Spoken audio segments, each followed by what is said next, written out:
We're going to be talking about stupid tax today on Shop Talk, which is going to be a little more like straight talk. Today is December 20. It is day 10 of our 30-day reset for auto repair shop owners. And it's going to be a little more like straight talk because being the 20th of December today means that last night I enjoyed a little more Christmas cheer than usual beyond my bedtime, and I'm feeling a little fatigued. So, we're going to get straight to the point today because we're here so that you can get your mindset reset for the coming year ahead. And we're doing this, as you know, at a time of year when it's super busy. Many of our clients actually finished yesterday in their auto repair shop and are on their Christmas break right now. But I know some of you are going to be going right up till Christmas Eve. So if you're catching this in the Christmas period as I'm recording it, then let's get you super focused to finish out those last couple of days. But even if you're seeing this at some other part of the year, then the message still applies. So, stupid tax, what is it? Well, it's usually something that we discover we've paid in hindsight after realizing that we incorrectly thought about something that led to a financial decision that meant we wasted money or we didn't get a return on our investment the way we thought we would, or we really made a hole for ourselves that we then had to dig out of financially. And it's called stupid tax because when you turn around to analyze what went down and what led to your decision making, you feel bloody stupid that you did it. How could you not see? And we've all done it, myself included, many times. But it's important that when you recognize you've paid stupid tax for something, that you forensically analyze almost what led to your decision-making process that led to the payment of stupid tax. So we all know that we pay taxes to the government on the income that we earn, and so that the government can collect revenue for various things. But stupid tax isn't something they tell you about when you go into your own auto repair shop that you have to be really mindful about. But the reality is, the second you become self-employed, you have to be aware of some of the more obvious situations where stupid tax could be a toll that you end up paying. And it can be really benign, to be honest, at first. But let's say you're in a tricky situation, you're one or two technicians down, and somebody waltzes in your auto repair shop front door one afternoon, resume in hand, and on paper they look like the answer to all of your problems. They're suggesting that they're worth a lot more than you have previously paid for a technician, but you're in a bind, so you go, I'll find a way to make it happen. And let's say you're paying them $20,000 or $30,000 a year more than you've ever paid for a technician before. So you onboard them, you throw them out on the workshop floor. You're so busy that you don't really get to spend that much time with them. And before you know it, they've passed their probation, or the time has lapsed, meaning they've passed their probation, and you start to discover that this person isn't all they promised you to be. And now you've got an issue. You're paying this highly priced technician for work they can't produce, and they're toxic as well, and it's upsetting the rest of your team. That extra salary you're paying them, stupid tax, because you didn't do your due diligence. They're the lessons you should take away from those kind of hires where you discover that you're paying stupid tax for salary for people that simply aren't worth it. That's why you have to have a proper recruitment system. We've spoken about that already over the past few days, and why it's so important you access something like our No More Bad Hires recruitment program, which is only $29.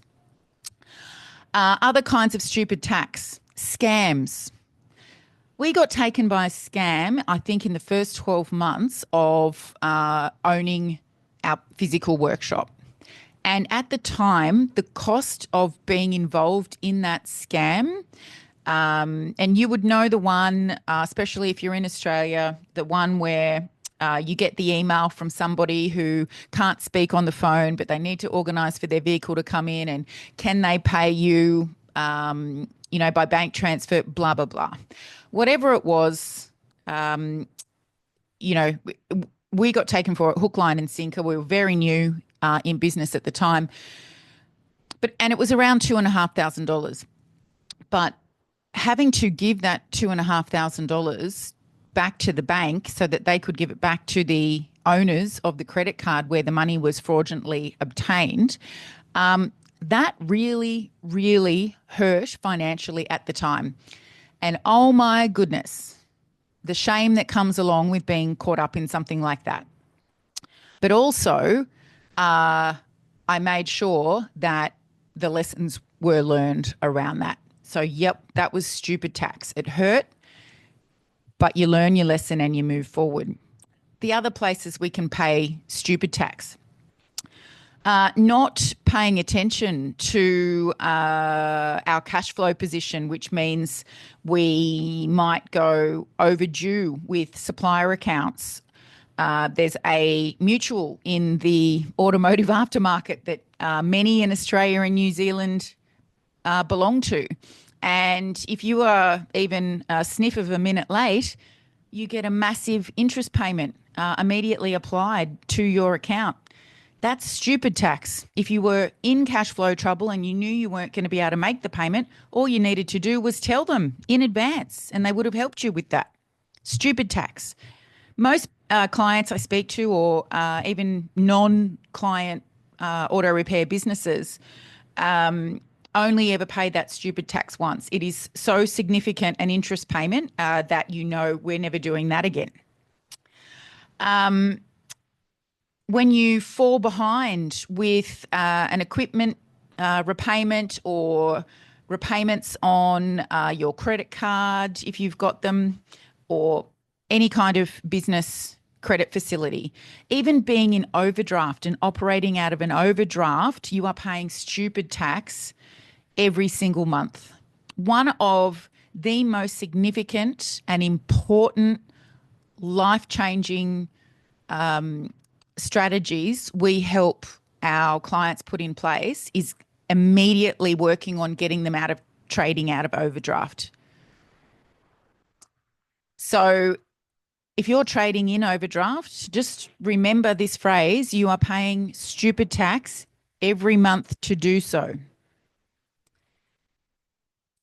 It's stupid because you don't need to be doing it. It's actually quite a simple route out of trading in overdraft, and we've helped hundreds do it. So reach out if that's where you are. Other kinds of stupid tax.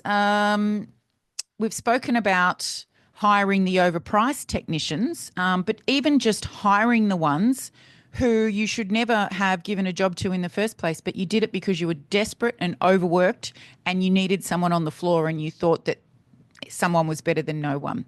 Again, you will pay stupid tax there, and the stupid tax might only be the week's pay that you had them for, but in Australia, even when you are going to let somebody go after a week, you then have to pay them a termination payment plus annual leave plus superannuation for the time that they were with you. More stupid tax. Just recruit properly in the first place, and don't hire people just so you've got a pair of hands, because it always comes around to bite you in the butt if you haven't screened them properly. Stupid tax outside of the business that can impact you inside of the business, poor investment choices, getting caught up in scams like Bitcoin, etc. That has happened inside our client base before and destroyed the client's cash flow. Thankfully, once again, with our cash flow management system, we were able to help our clients through that. But these days, the opportunities to get caught up in things that don't serve you, don't serve your business, and don't serve your team are enormous. And the likelihood of you making an error because you tell yourself you don't have time to slow down to properly check check things out, like that likelihood is high. So you have to be vigilant. But if you do get caught up in something, the overpriced employee, the employee you should never have put on the shop floor, you've fallen behind with your cash flow, you've, one of the horror scams. Just sit back and go, okay, it happened, but everything happens for a reason. What are the lessons?